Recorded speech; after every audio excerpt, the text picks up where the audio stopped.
Champagne bubbled perfectly inside the crystal glass, resting on the polished armrest of seat 1A. Penelope took a triumphant sip, adjusting her designer sunglasses with an arrogant smirk. She reveled in the fact that she had successfully bullied her way into the most exclusive suite on the aircraft. She genuinely thought she had won.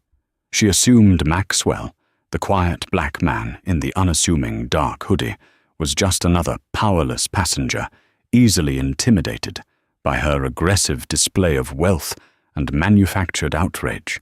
She had absolutely no idea that in exactly 5 minutes he wouldn't just take his seat back, he would permanently ground the entire airline. John F. Kennedy International Airport was a chaotic symphony of rolling luggage, overlapping boarding announcements, and the frantic energy of thousands of travelers rushing to their gates. But inside the exclusive departure lounge of Trans Global Airways at Terminal 4, the atmosphere was one of hushed privilege. Donovan Sterling sat quietly in a leather armchair in the corner of the lounge, staring out the floor-to-ceiling windows at the sprawling tarmac. At 42, Donovan was the founder and chief executive officer of Sterling Aviation Holdings, a multi-billion-dollar private equity and leasing firm that practically owned the skies, even if the general public didn't know his name. He was a man who orchestrated international mergers before his morning coffee. Yet today, he looked entirely unassuming. Exhausted from a grueling 72-hour negotiation in Manhattan, a hostile takeover of a failing logistics company called Kensington Global, Donovan had opted for comfort over corporate armor. He wore a high-end but completely unbranded black cashmere hoodie, dark tailored denim, and a pair of spotless white sneakers. He hadn't taken his private Gulfstream G650 today. It was undergoing routine maintenance in Chicago, and rather than wait, Donovan had simply booked a commercial first-class ticket to London Heathrow on Trans Global, an airline whose long-haul fleet was, ironically, leased entirely from his own holding company. He just wanted to get to London, finalize the Kensington acquisition signatures, and sleep for 14 hours. When the boarding call for Flight 802 to London was announced, Donovan waited until the initial rush subsided. He preferred to board last, minimizing the time spent sitting in the metal tube while others shuffled past. Stepping onto the Boeing 777, Donovan was greeted by the warm, ambient lighting of the first-class cabin. He turned left, heading toward the very front of the aircraft. Seat 1A.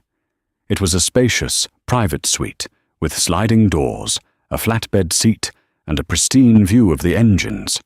But as he approached row 1, he stopped. Sitting in seat 1A was a woman in her late 50s, draped in an oversized beige cashmere wrap. A massive, ostentatious Hermes Birkin bag was carelessly shoved onto the floor space, and she was already aggressively tapping away on a pristine iPad. Her name was Cynthia Kensington.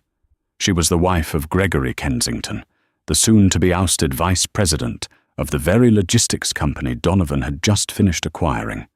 Of course, neither of them knew who the other was yet. Cynthia had originally been booked in seat 4D, a middle-aisle seat in the business-class cabin just behind the bulkhead. Upon boarding, she had taken one look at her assigned seat, scoffed at the proximity to the galley, and marched herself directly into the first-class cabin, planting herself in the empty 1A suite. She had done this before. In her world, rules were merely suggestions for the lower tax brackets. Donovan paused, checking his digital boarding pass just to be absolutely certain. Flight 802, Seat 1A, Donovan Sterling. He took a breath, letting out a quiet sigh. The exhaustion was a heavy weight behind his eyes. He didn't want a confrontation. He just wanted to recline his seat and close his eyes. "Excuse me, Mum," Donovan said, his voice calm, deep, and perfectly polite. "I believe you're in my seat." Cynthia didn't even look up from her screen. She simply held up a manicured hand, index finger extended, in a universal gesture that meant, Stop talking and wait. Donovan stood there for a full 10 seconds. The silence in the immediate vicinity grew thick. A businessman in seat 2A peered over the top of his financial newspaper, sensing the brewing storm. "Ma'am," Donovan repeated, a fraction louder, though still entirely professional. "This is seat 1A. My boarding pass is for this suite. You'll need to move." Cynthia finally lowered her iPad. She looked Donovan up and down, her eyes lingering on his black hoodie and sneakers. Her lips curled into a tight, patronizing smile. It was a look that communicated volumes, a look born of deeply ingrained prejudice and arrogant entitlement. "I think you are deeply confused, young man," Cynthia said, her tone dripping with condescension.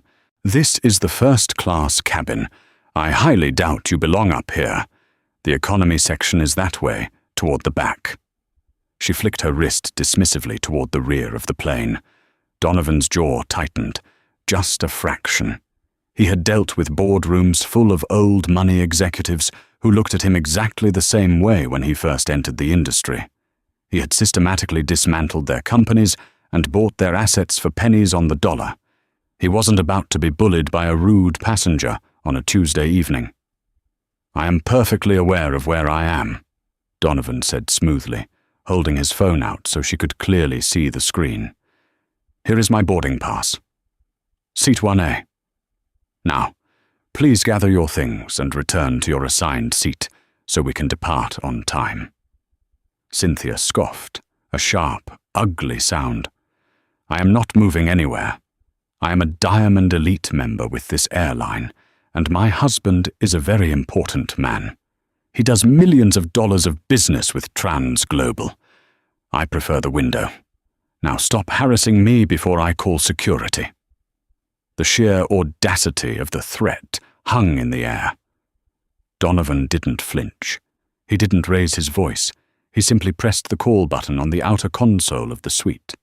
Within seconds, a senior flight attendant named Brenda hurried over. She was a seasoned professional, her uniform impeccable, but a flash of anxiety crossed her face when she saw the standoff in the aisle. "Is there a problem here, sir?" Brenda asked, looking nervously between Donovan and Cynthia. "Yes, Brenda," Donovan said, reading her name tag. "This passenger is sitting in my assigned seat. I've asked her politely to move, and she has refused." Before Brenda could even look at the tablet in her hand to verify the manifest, Cynthia launched into a theatrical display of victimhood. "Brenda, thank God you're here," Cynthia gasped, clutching her cashmere wrap as if she had been physically assaulted. This man is harassing me. He marched up here, towering over me, demanding I give up my seat. He's making me feel incredibly unsafe. I want him removed from the first-class cabin immediately." Brenda looked at Donovan, clearly conflicted. She had dealt with entitled passengers before, but Cynthia's immediate escalation to claiming she felt unsafe, a heavily loaded buzzword in aviation security, put the crew in a difficult position. "Sir, may I see your boarding pass?" Brenda asked gently. Donovan handed her his phone. Brenda looked at it, then looked at her tablet. "Ma'am," Brenda turned to Cynthia. "He is correct. Mr. Sterling is booked in 1A. Could I please see your boarding pass?" Cynthia's face flushed an angry, mottled red. "I don't need to show you anything. I told you my husband is Gregory Kensington. We are personal friends with the regional vice president of this airline. I was unsatisfied with my seat in business class, so I moved. The seat was empty. I am claiming it." "Ma'am, you can't just claim a seat in a different cabin," Brenda explained, her voice trembling slightly under Cynthia's aggressive glare. "And Mr. Sterling has paid for this suite. I have to ask you to move to your ticketed seat." "I am not moving," Cynthia shrieked, her voice echoing loudly through the cabin. Passengers in the first few rows of business class were now craning their necks to watch the drama unfold. "I feel threatened. This man is aggressive, and you are taking his side. Get the purser, get the captain. I am not flying if this thug is allowed to stand over me and intimidate me." Donovan remained perfectly still, his hands resting loosely at his sides. He wasn't being aggressive, he was merely existing in his own space. But he knew exactly how this script played out. A wealthy white woman, crying wolf, claiming a black man was intimidating her, was a dangerous situation that usually ended poorly for the innocent party. The purser, a stern-looking man named Thomas, arrived from the galley, having heard the shouting. He quickly assessed the situation, leaning down to speak with Cynthia. "Mr. Kensington?" Thomas murmured soothingly, recognizing her last name from previous VIP manifests. "What seems to be the trouble?" "Thomas, this man is threatening me," Cynthia lied flawlessly, pointing a manicured nail at Donovan. "He wants my seat, and he refuses to leave me alone. I want him off this plane. Now, or I am calling Gregory, and I promise you, you will both be looking for new jobs by morning." Thomas blanched. He knew the Kensington name. He knew they held corporate accounts that the airline desperately wanted to keep. He looked at Donovan, assessing his casual attire, utterly failing to recognize the billionaire standing before him. Thomas made a split-second, incredibly flawed calculation. He decided to appease the squeaky wheel to avoid a corporate complaint. "Sir," Thomas said, turning to Donovan, his tone devoid of the warmth he had just shown Cynthia, "I'm going to have to ask you to step back into the galley." "I'm not going to the galley, Thomas," Donovan said, his voice dropping an octave, carrying the icy authority of a man used to commanding thousands. "I'm going to sit in my seat. If she refuses to move, I suggest you call airport security to escort her off the aircraft for failing to comply with crew instructions." "Sir, if you do not step back and lower your voice, I will have you removed from this flight," Thomas threatened, stepping closer to Donovan in a mild attempt at physical intimidation. "The passenger feels unsafe. We have a zero-tolerance policy for aggressive behavior." Donovan stared at Thomas. It was a long, unblinking stare that made the purser shift uncomfortably on his feet. The blatant injustice, the immediate assumption of his guilt based entirely on Cynthia's weaponized tears and his own skin color, burned cold in Donovan's chest. "You're making a catastrophic mistake, Thomas," Donovan said softly. "Security," Thomas snapped into his radio. "We have a disruptive passenger at the front of the aircraft refusing crew instructions. Need immediate assistance." 3 minutes later, 2 armed airport police officers and a frantic gate agent boarded the plane. Cynthia sat back in 1A, a smug, victorious smirk playing on her lips. She picked up her glass of champagne and took a slow sip, winking at Donovan as the officers approached him. "Sir, we need you to grab your belongings and step off the aircraft," the lead officer said firmly, a hand resting near his duty belt. Donovan didn't argue. He didn't shout. He knew that resisting law enforcement on an aircraft was a losing battle that only fueled the narrative they had already written for him. "I have no luggage," Donovan said calmly. "Just my phone." He turned and walked down the aisle, escorted by the officers like a criminal. As he passed 1A, Cynthia loudly remarked to Thomas, "Thank you. It's so terrifying how they just let anyone onto these flights nowadays." Donovan stepped off the plane and onto the cold, utilitarian floor of the jet bridge. The heavy metal door of the aircraft thudded shut behind him, sealing Cynthia in her stolen luxury. The jet bridge was quiet, save for the hum of the air conditioning unit. The 2 police officers stood by, looking slightly bored now that the threat had been neutralized. "Look, man," the younger officer said, offering a small, sympathetic shrug. "We just respond to the calls. The crew says you're off, you're off. You'll have to take it up with the customer service desk inside." "I understand perfectly," Donovan said, his voice dangerously calm. He didn't walk up the jet bridge toward the terminal. Instead, he stopped halfway, leaning against the corrugated metal wall. He unlocked his phone. He didn't call the customer service desk. He didn't call his lawyers to file a discrimination lawsuit. That was too slow. Donovan Sterling didn't do slow. He scrolled to his favorites and tapped the name William Barrett. William was the chief operating officer of Sterling Aviation Holdings, a ruthless former military logistician who executed Donovan's orders with terrifying efficiency. The phone rang twice. "Donovan!" William's voice barked through the speaker. "Thought you'd be in the air by now. The Kensington signatures just cleared escrow." "Change of plans, Bill," Donovan said, watching through the small window of the jet bridge as the baggage handlers finished loading the last of the cargo into the belly of the 777. "I ran into a slight operational issue with Trans Global." "Operational issue? You want me to call their CEO? You know we hold the paper on their entire wide-body fleet." "I know exactly what we hold, Bill," Donovan said, his eyes narrowing as he looked at the nose of the plane. "We own the very Boeing 777 sitting at gate B24, tail number N884TG. "We do," William confirmed, hearing the dangerous edge in his boss's voice. "What do you need?"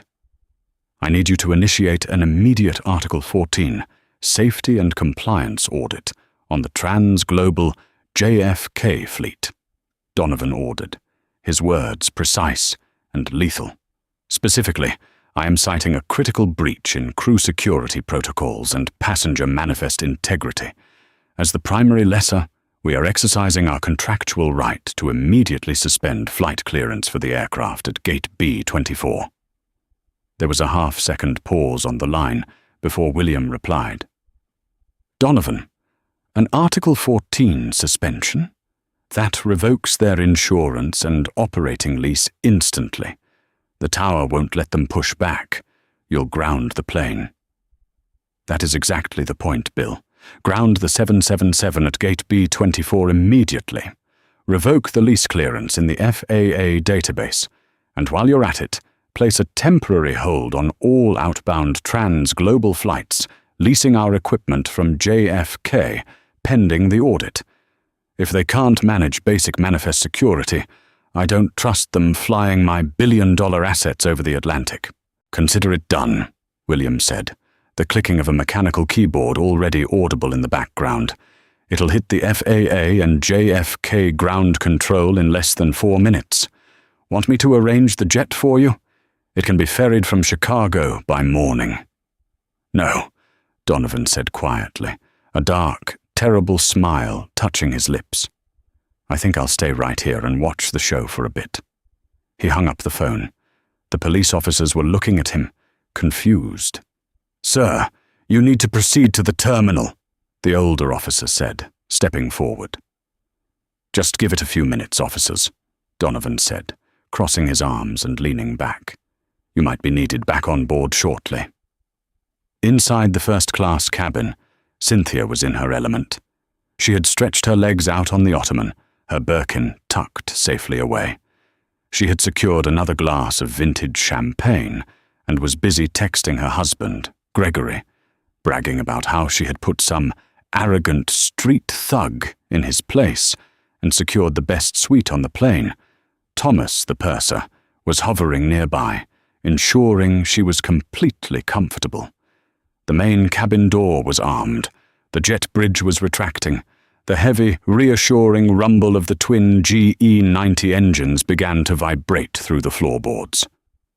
"Ladies and gentlemen, this is Captain Mitchell from the flight deck." The intercom crackled to life. "We've got the doors closed and we're just waiting on our pushback clearance from the tower. Flight time to London, Heathrow tonight will be a quick 6 hours and 45 minutes. Sit back, relax, and enjoy the service." Cynthia smiled, taking a slow, luxurious sip of her drink. Victory tasted like expensive grapes. But down on the tarmac, something was wrong. The heavy tug vehicle that had clamped onto the front landing gear suddenly stopped its engine. The driver stepped out, looking up at the cockpit, a confused expression on his face under his heavy ear defenders. Up in the cockpit, Captain Mitchell stared at his digital communications screen in utter disbelief. A red flashing alert had just overridden his clearance software. ACAR's message: immediate grounding. Lease clearance revoked. Do not push back. Repeat, do not push back. Contact ground control. What the hell is this? The first officer muttered, tapping the screen. System glitch? Captain Mitchell grabbed his radio. JFK ground. Trans-Global 802. We are showing a red flag lease revocation on our ACARS.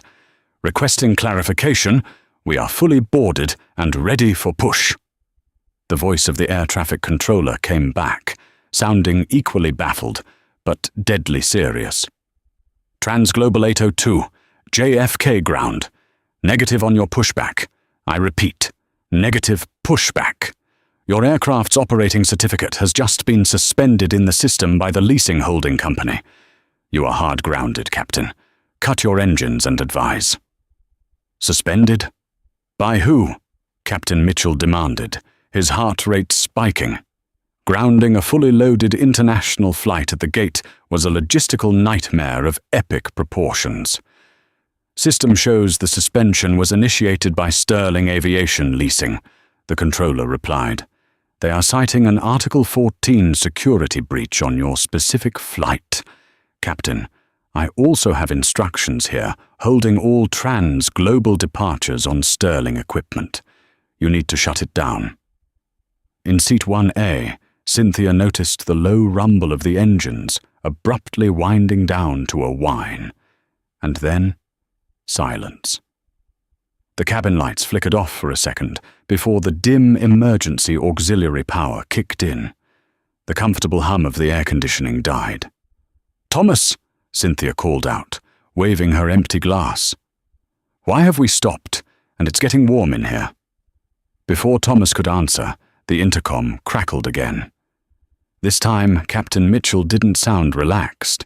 He sounded tense, confused, and profoundly apologetic.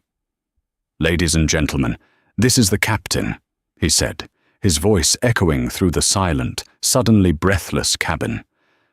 I apologize for this highly unusual announcement. We have just been informed by air traffic control that a corporate hold has been placed on this aircraft. We have been stripped of our clearance to fly. A collective murmur of shock rippled through the plane. We do not have further details at this time, the captain continued, his voice tight, but we have been ordered to power down the aircraft and return to the gate. I ask for your patience as we wait for the jet bridge to be reattached. Everyone will be required to deplane. Cynthia's jaw dropped. Her iPad slid off her lap and hit the floor. The champagne turned to ash in her mouth. Outside the window, she could see the jet bridge slowly extending back toward the plane. And standing in the small window of that jet bridge, illuminated by the harsh terminal lights, was the quiet, black man in the dark hoodie. He was looking directly at seat 1A, and he wasn't moving. The silence inside the Boeing 777 was absolute, deafening in its intensity. The only sound was the muffled, metallic clunk of the jet bridge slowly reattaching to the forward portside door. Inside the first-class cabin, the ambient temperature was already beginning to rise as the auxiliary power unit struggled to compensate for the loss of the main engines. Margaret Kensington sat frozen in seat 1A, her fingers hovering over the glossy screen of her iPad. The smug satisfaction that had radiated from her pores just minutes prior had completely evaporated, replaced by a cold, creeping dread. She looked around the cabin. The other first-class passengers, hedge fund managers, tech executives, and high-powered attorneys were exchanging bewildered and increasingly irritated glances. "Thomas!" Margaret snapped. Though her voice lacked its previous venom, sounding thin and reedy in the quiet cabin. "Thomas, what on earth is happening? Get the captain out here immediately. I have a connecting flight in London, and I cannot be delayed." Thomas, the purser, didn't answer her. He was standing rigidly by the galley curtain, the heavy plastic handset of the internal intercom pressed tightly to his ear. The colour had entirely drained from his face, leaving his skin a sickly, ashen grey. He was listening to Captain Mitchell, and what he was hearing was dismantling his entire career, sentence by terrifying sentence. "I need you to listen to me very carefully. Thomas," Captain Mitchell's voice hissed through the earpiece, vibrating with a level of barely suppressed rage Thomas had never heard before. "JFK Ground Control just forwarded the official ACARS suspension mandate from the FAA database. We didn't just get held up by ATC. Our operating lease was just revoked by the holding company. Do you understand what that means?" "Captain, I don't understand," Thomas stammered, his eyes darting nervously toward Margaret in 1A. "A maintenance issue?" "Not a maintenance, Thomas," Mitchell practically barked. "The mandate explicitly cites a critical breach of passenger manifest integrity and crew security protocols. It was triggered manually by the CEO of Pierce Aviation Holdings, the company that owns this aircraft, Thomas. The company that owns 90% of our wide-body fleet." Thomas felt his stomach drop into his neatly polished shoes. A cold sweat broke out across the back of his neck. "The FAA representative on the ground line just told me that Pierce Aviation's CEO was physically on this flight," Mitchell continued, his voice a frantic whisper. "He was booked in seat 1A. The mandate says he was unlawfully removed from his ticketed suite under threat of security intervention, constituting a breach of lease terms regarding passenger safety and liability. Thomas, who exactly did you just have escorted off my airplane?" The heavy plastic handset slipped a fraction of an inch in Thomas's sweaty grip. He looked slowly, agonizingly at Margaret Kensington, who was impatiently tapping her manicured nails against the armrest of the suite she had stolen. He remembered the quiet, intensely calm black man in the dark hoodie. He remembered the way the man had warned him. "You're making a catastrophic mistake, Thomas." "Oh my God," Thomas breathed out, a sound of pure, unadulterated panic. "Captain," the man in the hoodie. The woman in 1A claimed he was harassing her for the seat. "I didn't check his credentials. I called security to appease her because she's a VIP. You kicked the billionaire owner of our airplane off the flight to appease a seat thief," Mitchell roared over the intercom, all professional decorum shattering. "Open the main door, Thomas. The gate agents are coming aboard. Prepare for a full cabin deplaning. And Thomas, you better pray to whatever God you believe in, because as of this moment, we are both incredibly unemployed." The intercom clicked dead. Thomas slowly placed the handset back on its cradle. His hands were shaking so violently he could barely secure it. The heavy lock of the main cabin door disengaged with a loud thwack. The door swung open, revealing the brightly lit jet bridge. Standing there was not just the frantic gate agent, but the Terminal 4 station manager for Trans-Global Airways, looking as though he were about to be physically ill. "Ladies and gentlemen," Thomas announced, stepping into the aisle. His voice trembled, stripping away any illusion of authority. "I need your attention, please. Due to a critical administrative and security mandate, this aircraft has been permanently grounded by the Federal Aviation Administration. We are requiring all passengers to gather their belongings and deplane immediately." Chaos erupted. 300 passengers, from the cramped economy seats in the rear to the spacious suites in the front, voiced their collective outrage. Groans, shouts, and demands for refunds filled the stagnant air. "This is unacceptable," yelled a man in a tailored suit from row 2. standing up and aggressively pointing at Thomas. "You can't just ground a transatlantic flight at the gate. What security mandate?" Thomas swallowed hard. He looked at Margaret, who was hurriedly stuffing her cashmere wrap into her massive Birkin bag, looking thoroughly inconvenienced. "The grounding," Thomas said, his voice carrying over the din, "was initiated because a ticketed passenger was unlawfully removed from his seat in first class, the true ticket holder of seat 1A. The entire first-class cabin went dead silent. Every single head swiveled to look at Margaret Kensington. The wealthy businessman in seat 2A, who had witnessed the entire interaction, slowly lowered his briefcase. His eyes narrowed with disgust.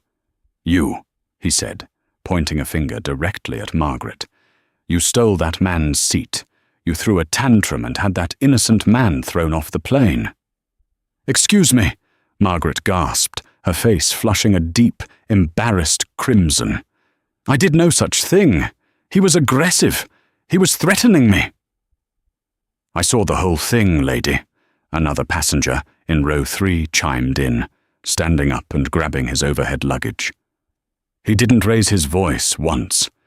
You lied to the crew because you wanted the window suite. And now you've grounded 300 people. Do you have any idea how much money I am losing because of you?" the man in 2A shouted, stepping into the aisle and blocking Margaret's path. "I have a merger meeting in London tomorrow morning. You entitled, arrogant—" "Step back!" Margaret shrieked, clutching her bag to her chest. "Thomas, do something! These people are attacking me!" But Thomas didn't move. He simply stared at her, the realization of his own complicity weighing him down like concrete. "Ma'am," Thomas said coldly, "I suggest you deplane before the Port Authority police are called back to escort you out for inciting a riot. Margaret Kensington, a woman who had spent her entire adult life insulated by wealth and demanding immediate compliance from the world, suddenly found herself completely exposed. The protective bubble had burst. She was surrounded by furious, powerful people whose schedules she had just single-handedly destroyed.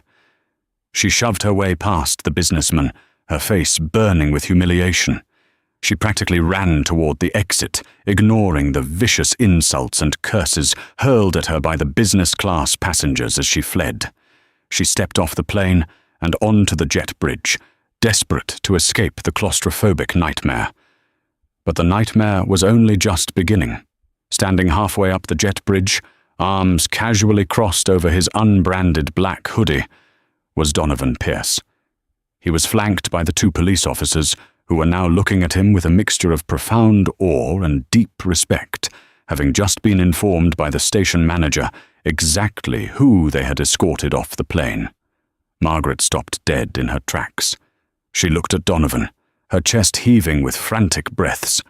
Even now, facing the man she had wronged, her deeply ingrained entitlement refused to allow her to show weakness. She decided to double down. "You!" she spat, marching up to Donovan, her heels clicking aggressively on the metal floor. "This is your fault. I don't know what kind of stunt you pulled, or who you paid off at the gate desk to stop this flight. But you have no idea who you are dealing with. My husband is Gregory Kensington. When I tell him what you've done, he will destroy you. You will be buried in litigation for the rest of your miserable life." Donovan Pierce didn't blink. He didn't raise his voice. He simply reached into the pocket of his dark denim jeans and pulled out his sleek, titanium smartphone.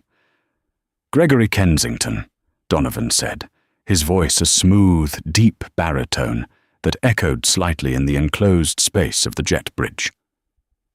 "Vice President of Operations at Kensington Global Logistics, a mid-tier supply chain firm struggling with severe liquidity issues over the last 3 quarters. Margaret's eyes widened slightly. A flicker of uncertainty pierced through her blinding arrogance. How do you know that?" she demanded, her voice losing a fraction of its sharp edge. Donovan ignored her question. He tapped the screen of his phone, dialing a number. He pressed the speakerphone icon and held the device up so the audio would project clearly between them. The two police officers and the Trans Global Station manager stood perfectly still, watching the execution unfold.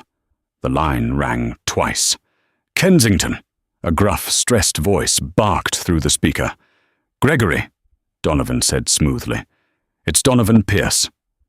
There was a sharp intake of breath on the other end of the line. The hostility in Gregory Kensington's voice vanished instantly, replaced by the frantic, sycophantic tone of a man whose financial survival depended entirely on the caller. "Mr. Pierce," Gregory practically tripped over his own words. "Sir, I wasn't expecting to hear from you directly until the transition team arrived tomorrow. I assure you, all the escrow documents have been signed. Kensington Global is fully prepared for the Pierce Aviation acquisition." Margaret's jaw unhinged.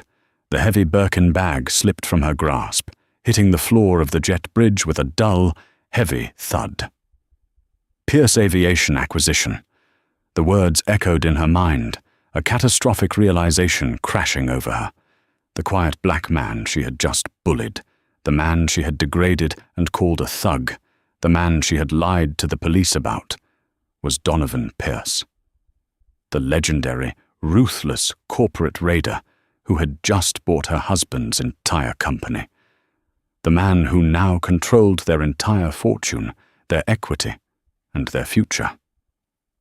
"The transition team won't be necessary, Gregory," Donovan said, his eyes locked dead onto Margaret's pale, terrified face. I don't understand, Mr. Pierce," Gregory stammered, panic lacing his words. "The board already approved the buyout. My golden parachute, the severance package. It was all ironclad in the final draft." "It was ironclad, Gregory," Donovan corrected, his tone turning to absolute ice. "Right up until exactly 14 minutes ago. I am invoking the Morality and Executive Conduct Clause on page 42 of the acquisition agreement." The conduct clause?" Gregory sounded as though he was suffocating. "Sir, what conduct? I've been in the office for 72 hours straight, finalizing this deal. I haven't done anything." "No, you haven't," Donovan agreed gently. "But your wife, Margaret, has." Margaret let out a small, strangled whimper. She raised a trembling hand to her mouth, shaking her head violently at Donovan, silently begging him to stop. "My wife?" Gregory asked, his voice cracking. "Margaret? What does Margaret have to do with this? She's at JFK, boarding a flight to London for a shopping trip." "She was boarding a flight," Donovan corrected. "Specifically, she boarded Trans Global Flight 802, an aircraft owned by my holding company. She then proceeded to trespass into my reserved first-class suite, refused to move, verbally abused me, weaponized her status as your wife, and filed a fraudulent security threat to have me forcibly removed from the aircraft by armed police." A horrifying, deafening silence radiated from the phone speaker. "Gregory," Donovan continued, his voice echoing like a judge handing down a terminal sentence. "I do not do business with racists. I do not enrich families who leverage their wealth to humiliate innocent people. And I certainly do not pay out $50 million severance packages to men who cannot manage the liability of their own households." "Mr. Pierce, please," Gregory begged, his voice breaking down into a pathetic sob. "Please, she didn't know who you were. She can be difficult, but please don't destroy the deal over a misunderstanding." "It wasn't a misunderstanding, Gregory. She knew exactly what she was doing. She just picked the wrong target." Donovan's eyes remained fixed on Margaret, watching as the reality of her total ruin set in. "The acquisition goes through, Gregory. Pierce Aviation assumes all assets and debts of Kensington Global.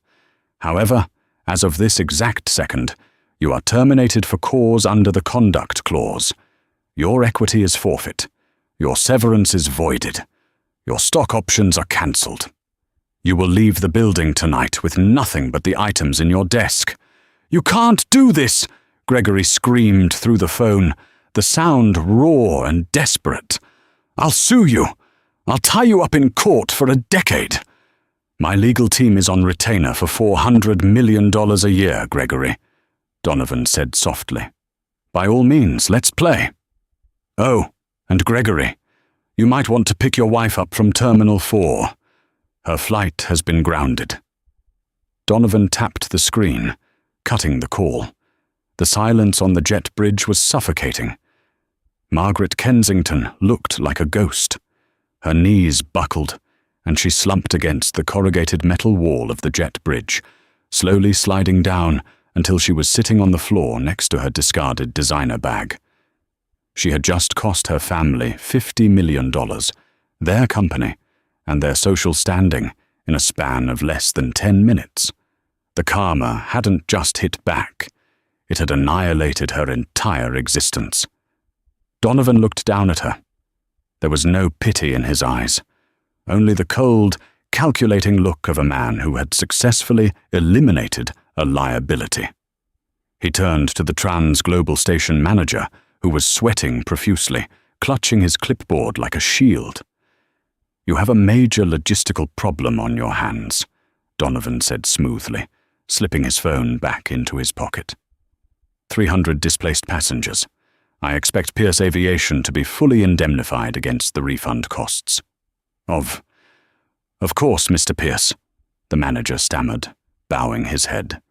"Immediately, sir. We are profoundly sorry for this incident. Ensure Thomas and the captain are not penalized. They were operating under fraudulent duress caused by a disruptive passenger," Donovan commanded, ensuring the collateral damage of his actions didn't ruin innocent careers. "As for the aircraft, the hold remains until my audit team clears it tomorrow. I'll be taking my private jet from Chicago in the morning." Donovan turned and began walking up the long, sloping jet bridge toward the terminal concourse, leaving Margaret Kensington sitting in the dust of her own destroyed arrogance. He didn't look back. The sprawling concourse of JFK's Terminal 4, usually a sanctuary for the elite before international departures, transformed into a purgatory for Margaret Kensington.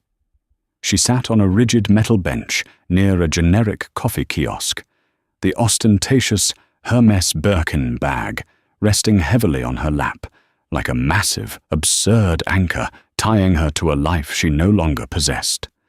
Her phone vibrated relentlessly. It wasn't Gregory calling to comfort her. It was Gregory calling to scream. When she finally gathered the fragile courage to answer, the audio assault was instantaneous.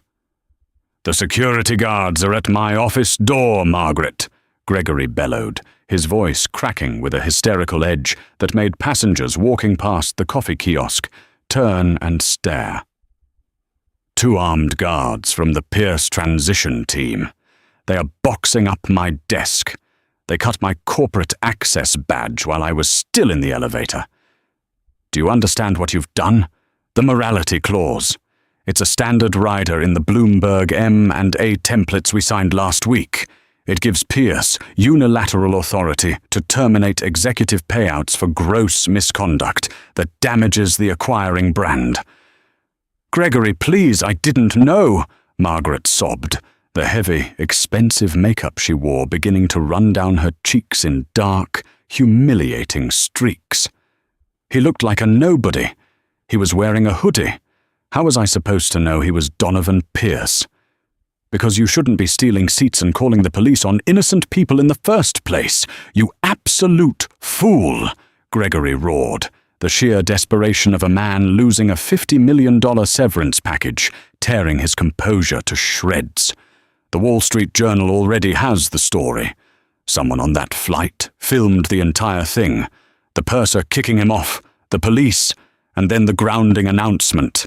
It's leaking to the press right now. Margaret felt the blood drain entirely from her head. The world tilted slightly on its axis. "Filmed?" she whispered. "Yes, filmed," Gregory snapped, My lawyer just called. Pierce Aviation's legal team filed an injunction to freeze our assets, pending a damages assessment for the grounded flight. They are holding us personally liable for the landing fees, the passenger hotel accommodations, and the loss of operating revenue for a Boeing 777. That's hundreds of thousands of dollars, Margaret. I am hanging up now.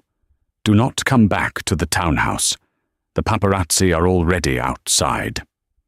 The line went dead. Margaret stared at her reflection in the dark screen of her phone. In less than an hour, she had gone from a celebrated socialite flying first class to London, to a corporate pariah exiled from her own home. By the time the sun rose over the Manhattan skyline the following morning, the incident had metastasized into a full-blown digital inferno. The video, captured by the businessman in seat 2A, had been uploaded to X and TikTok. The caption read, "Entitled CEO's Wife Steals Seat from Black Billionaire, Grounds Entire Trans-Global Flight." It was a masterclass in hard karma, and the internet feasted on it. The footage clearly showed Margaret lounging in the suite, her arrogant smirk, and her blatant lies to the flight crew. It showed Donovan Pierce's terrifyingly calm compliance as the police escorted him away. And finally, it captured the chaotic, deeply satisfying moment the purser announced the grounding of the plane and the revelation of Donovan's true identity. The fallout was nuclear. Forbes ran a front-page digital editorial titled, "The Demise of Kensington Global: How One Flight Cost $50 million." Cable news networks replayed the footage on an endless loop, dissecting the blatant entitlement and underlying prejudice of Margaret's actions. The social consequences for Margaret were swift and brutal. The elite insulated circles of the Upper East Side, notoriously allergic to bad PR, excised her immediately. Her invitations to charity galas were quietly revoked. The board of the exclusive Manhattan country club she belonged to sent a courier with a beautifully embossed letter requesting her immediate resignation, citing conduct unbecoming of a member. She tried to do damage control. She hired a boutique crisis management PR firm, paying them an exorbitant retainer to issue a public apology. The statement claimed she was exhausted, deeply misunderstood, and suffering from pre-flight anxiety. The public saw right through it. The apology only fueled the fire, generating thousands of reaction videos mocking her excuses. Meanwhile, Gregory was faring no better. Desperate to salvage his financial life, he attempted to hire a ruthless corporate litigation firm, Sullivan and Cromwell, to challenge Donovan Pierce's invocation of the morality clause. The senior partner at the firm took one look at the acquisition contract, watched the viral video of Margaret lying to airport police, and slid the contract back across the mahogany desk. "Mr. Kensington," the lawyer said dryly, adjusting his spectacles. "Donovan Pierce's legal team is legendary. The clause is ironclad. Your wife committed a federal offense by filing a false security report to the flight crew, which directly damaged Pierce Aviation's operational assets. If you sue him, he will countersue for defamation, breach of contract, and operational damages. He will drag this out in discovery until your legal fees bankrupt whatever savings you have left. My advice? Walk away. Take whatever scraps you have and disappear." 6 months later, the dust had finally settled, but the landscape of the Kensington family's life was forever altered. The reverberations of that single, catastrophic flight had reshaped two entirely different worlds. High above the sprawling expanse of the Atlantic Ocean, Donovan Pierce sat in the serene, ultra-quiet cabin of his newly refurbished Gulfstream G650. He was cruising at 45,000 feet, far removed from the chaotic terminals and the indignities of commercial boarding disputes. The only sound in the luxurious cabin was the soft, reassuring hum of the twin Rolls-Royce engines and the gentle clink of ice against crystal as he swirled a glass of aged single malt. Donovan reviewed the quarterly earnings report for the newly absorbed logistics division of Pierce Aviation Holdings, his eyes scanning the glowing numbers on his tablet. The transition had been nothing short of flawless. By surgically eliminating Gregory Kensington and the rest of the bloated, historically overpaid executive board, Donovan had freed up massive amounts of capital. But Donovan wasn't a man who simply hoarded wealth. He had immediately redirected those multi-million-dollar executive savings directly to the ground-level logistics workers. He had instituted sweeping wage increases, modernized their aging transport fleet, and drastically improved their health benefits. The result was instantaneous. Morale had skyrocketed, operational efficiency reached all-time highs, and the division was turning a staggering profit for the first time in 3 agonizing years. He hadn't thought about Margaret or Gregory Kensington in months. To a man of Donovan's stature, they were no longer people. They were a solved equation, a minor operational glitch that had been efficiently and permanently neutralized. However, the lessons of that day remained. He had personally ensured that Captain Mitchell and Thomas the Purser faced absolutely no disciplinary action from Trans Global Airways, protecting their pensions and their careers. More importantly, following the mandatory fleet audit, Pierce Aviation had implemented a rigorous, mandatory anti-bias and de-escalation training protocol for all flight crews leasing their equipment worldwide.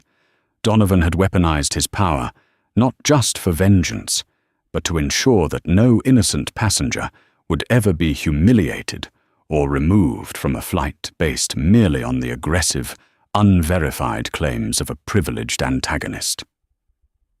Back on the ground, the reality of hard karma had settled over Margaret Kensington like a suffocating, leaden blanket. Stripped of Gregory's massive corporate income and abruptly buried under the remaining mountainous debts from their lavish lifestyle, the Kensingtons had faced financial annihilation. They had been forced into a humiliating fire sale of their Manhattan townhouse, taking a severe loss just to cover their immediate legal and operational liabilities stemming from the grounded 777. They had quietly relocated to a cramped, nondescript 2-bedroom condo in a decidedly unglamorous, noisy suburb of New Jersey.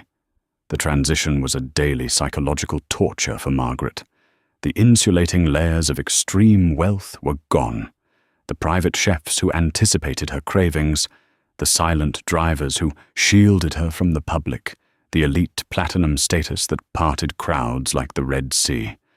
All of it had vanished into the ether, leaving her entirely exposed to a world she had spent decades looking down upon. On a dreary, rain-soaked Tuesday afternoon, Margaret found herself navigating the chaotic, depressing labyrinth of Newark Liberty International Airport.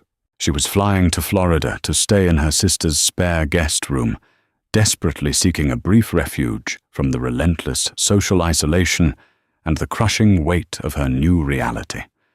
There was no private departure lounge. There was no priority boarding line with a red carpet. There was no glass of vintage champagne waiting to soothe her nerves. Margaret stood near the back of Zone 5, clutching a worn, unbranded canvas tote bag. She looked exhausted, her posture slumped, the aggressive, haughty fire in her eyes long since extinguished. She shuffled forward inch by inch with the masses toward the gate of a notoriously unreliable budget airline, the harsh fluorescent lights illuminating the deep lines of stress framing her mouth. When she finally reached the front of the line, she handed her phone to the gate agent, avoiding eye contact. She just wanted to get on the plane and disappear into a window seat. She held her breath as the agent scanned the digital barcode. Instead of the pleasant, confirming chime, the machine let out a harsh, angry beep.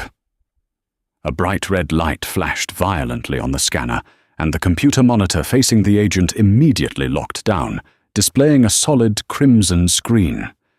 The gate agent, a young woman vigorously chewing a piece of peppermint gum, frowned deeply at the terminal. "Ma'am, please step aside. I need to hold the line." Margaret's heart hammered a frantic rhythm against her ribs. The familiar, sickening dread, the exact same icy panic she had felt on the jet bridge 6 months prior, clawed at her throat, threatening to choke her. "Is there a problem?" she asked, her voice trembling, devoid of any of its former command. "I paid for this ticket months ago." The gate agent typed rapidly on her keyboard, her frown deepening into a look of genuine confusion. She clicked through 2 security overrides, but the red screen remained absolute.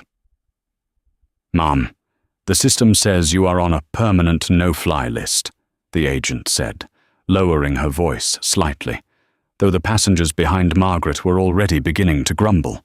"That's impossible," Margaret protested, a spike of desperate panic rising in her chest. "This is a domestic flight. I haven't done anything wrong. I don't have a criminal record." "Not the federal no-fly list, ma'am," the agent corrected, tapping a polished fingernail against the monitor. "A corporate one.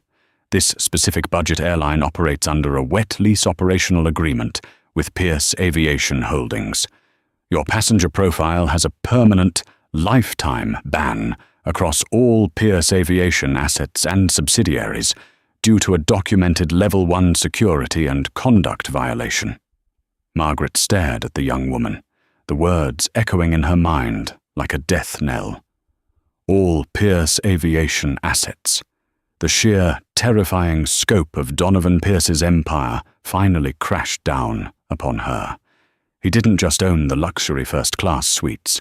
He owned or leased the planes for the budget carriers, the regional hoppers, nearly half the commercial aircraft operating in North America. He was the very infrastructure of the sky. You can't do this," Margaret whispered, the fight completely, finally draining out of her marrow. Her shoulders sagged. "I just need to see my sister." "I'm sorry, Mom, but the system is hard-locked. It won't even let me print a provisional boarding pass," the agent said, her tone professional, but entirely lacking in sympathy for the crying woman holding up her departure. "You'll have to step out of the line immediately. We have a schedule to keep, and I have to board the rest of the passengers." Margaret stepped aside slowly, as if moving underwater. She stood near a trash receptacle, watching numbly as the rest of the weary travelers filed past her, handing over their boarding passes and walking down the jet bridge. She was grounded, not just from a single, luxurious flight to London, but permanently exiled from the skies controlled by the man she had tried to humiliate. She turned and began the long, agonizing walk back through the crowded, noisy terminal, the cheap plastic wheels of her roller bag squeaking pitifully against the linoleum floor. The karma was complete, absolute, and undeniably permanent. She had arrogantly tried to steal a seat from a king, and in return, he had quietly, ruthlessly taken away her sky. The story of the stolen first-class seat serves as a powerful, modern-day parable about the destructive nature of unchecked entitlement and the swift, unforgiving reality of hard karma. What began as a simple display of arrogance, judging a book by its unassuming cover, rapidly escalated into a catastrophic loss of wealth, status, and reputation.